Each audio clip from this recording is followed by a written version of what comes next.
Hey, what is going on, everybody? I'm Noah from TechnoBuffalo.com, and this is my Samsung Galaxy Tab 10.1 limited edition Google I/O 2011 edition tablet. I've had it for almost 2 days now, and really have had about a day to play with it because I was at Google I/O. I got it at I/O 2 days ago, did an unboxing, and then I've had it for a couple days, etc., etc. But I'll tell you what, hardware-wise, this thing is killer. Software-wise, it's really pretty good. It's got some hiccups, and then obviously there's a whole thing of what platform you want to use. But hardware-wise, this thing is pretty sweet. Let's take a little more of an in-depth look. 48 hours with the Galaxy Tab 10.1. Ooh, Androids.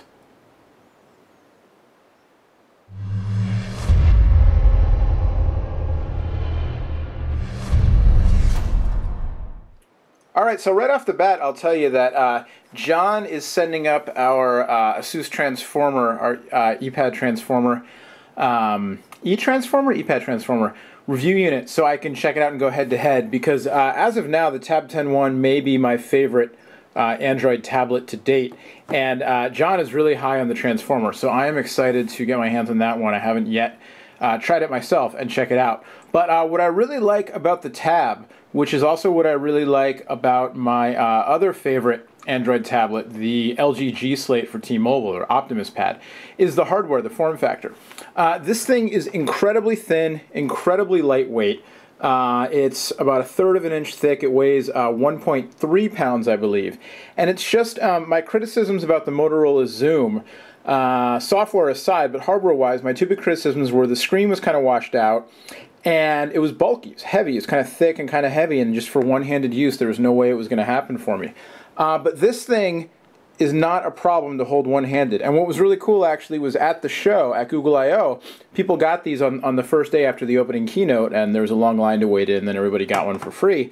And I saw lots of people walking around the rest of that day, and especially on day 2, using this with the official app from the show to figure out where to go, what sessions were happening when, where they were located, all that kind of stuff. So really very cool. One of the other things that when I say very cool, I mean twofold. I mean, very cool that they were able to use that instead of, having a whole bunch of paper printed up. It's cool, especially at a tech conference, to see people using the tech instead of, old tech like paper that's not reusable. But then the second thing is just that people were walking around with them because it's so lightweight and easy enough to hold.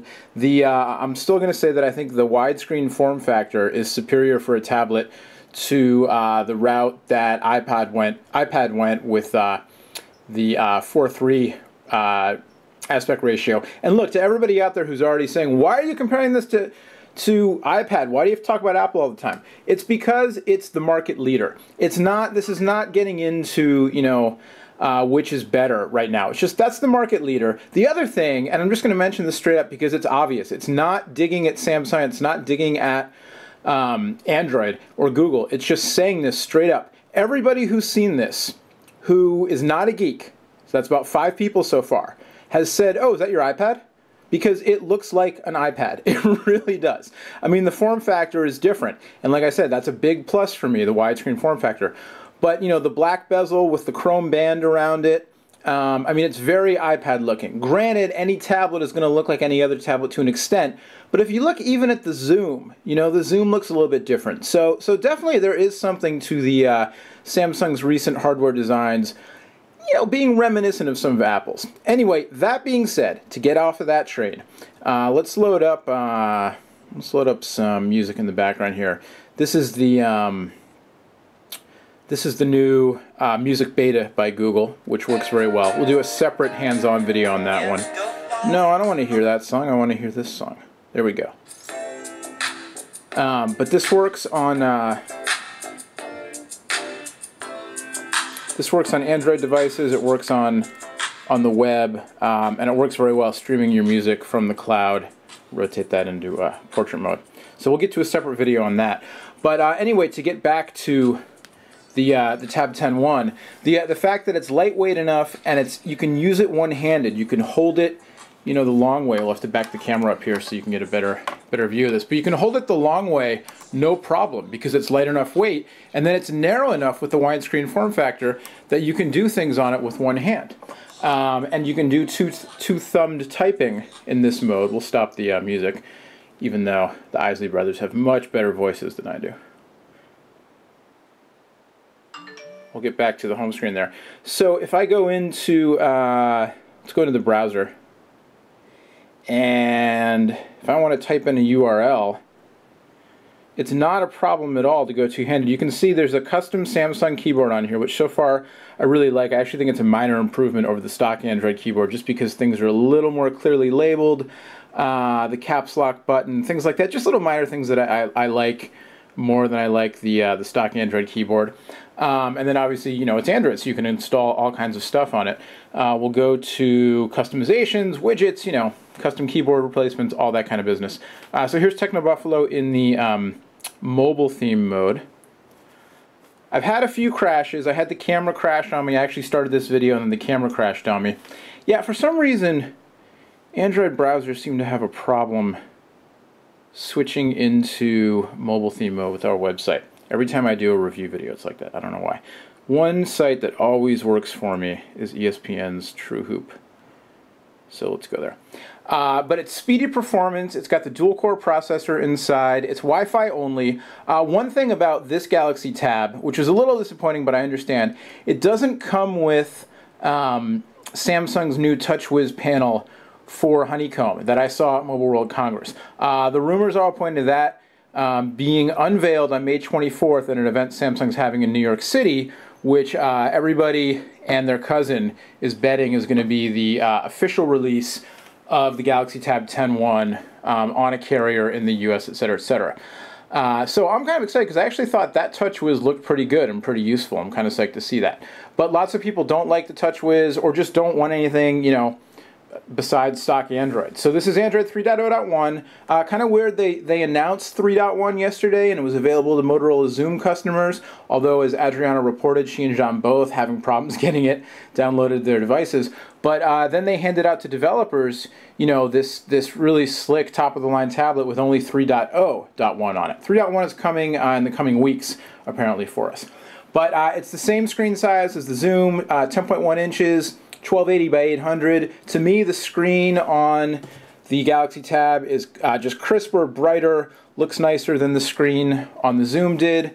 The performance is zippy with the dual-core 1 gigahertz processor. It's got 32 gigs of RAM for internal storage. It's got a front-facing camera like we showed in the intro, and then the rear-facing camera. It's a 3 megapixel camera with a flash, and then on the front-facing camera is 2 megapixels. You can see this is just kind of fun that they did this. The limited edition Google I/O, the developers edition, with the cool custom backplate there. Kind of a neat touch. On the side, you've got the stereo speakers actually sound quite good considering how small this device is. And then you've got a 3.5mm headphone jack on the top. It came with earbuds, and then obviously you can, you know, send your music or your audio out to, you know, a better speaker system and so on. It's got a rocker switch for volume. It's got a power lock switch as well. And then again, I'm just pointing out this, you know, interesting that instead of a USB port and a mini HDMI port, Samsung went with a proprietary connector that, I'll get the cable here.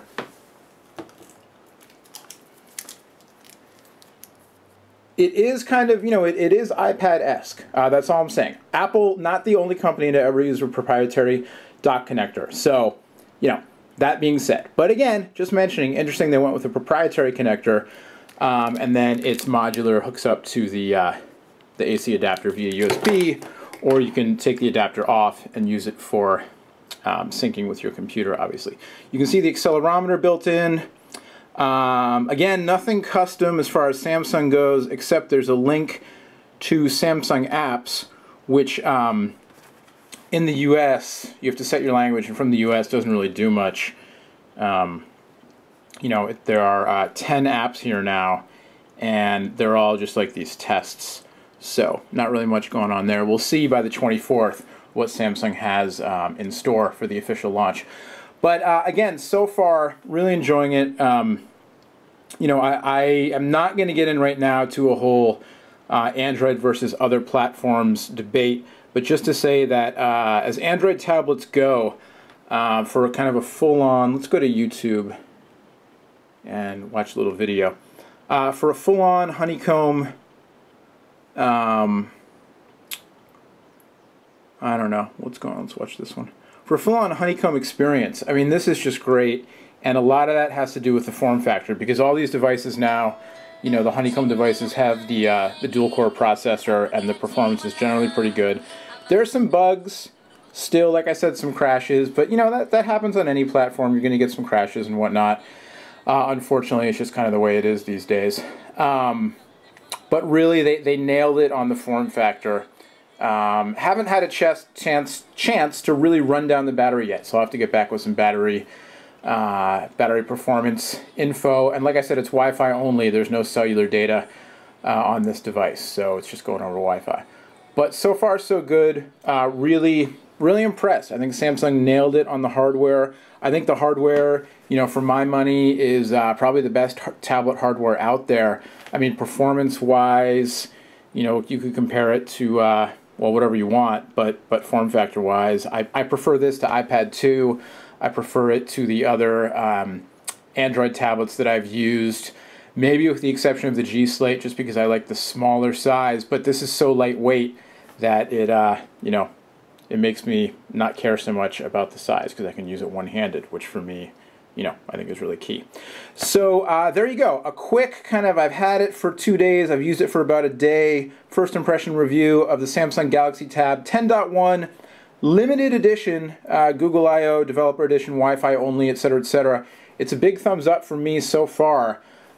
If you're looking for an Android tablet, and in general, you know, as tablets go, really digging it so far. Excited to use it more for sure. Try out the integrated Google Video Chat. Do some, you know, some e-reading on it, because that's a big thing, you know, with the one-handed use and all that kind of stuff. And also play more with the Google Music Beta. And like I said, I'm going to do a separate hands-on walkthrough of how that works. You can't buy music through it, but if you want somewhere to stick all your music in the cloud and access it from any computer through a web browser or via any Android device, I guess 2.2 and higher, so far it works pretty well, as long as your cellular carrier works well. I'll get into that more in the other video. Until next time, my name's Noah. Thanks again to Google and Samsung for providing these to all the attendees at the show. And like I said, May 24th, big event, Samsung in New York City. Looking like we're going to see the official launch of this thing with the TouchWiz panel, which I at least am kind of interested to see. Some of you out there are like, what are you talking about? TouchWiz, hate it. Others of you are like, TouchWiz, like it. Let's get the camera fired up one more time so I can say goodbye properly. There we go. Till next time, my name's Noah. Much more on technobuffalo.com. We'll see you later. Bye-bye.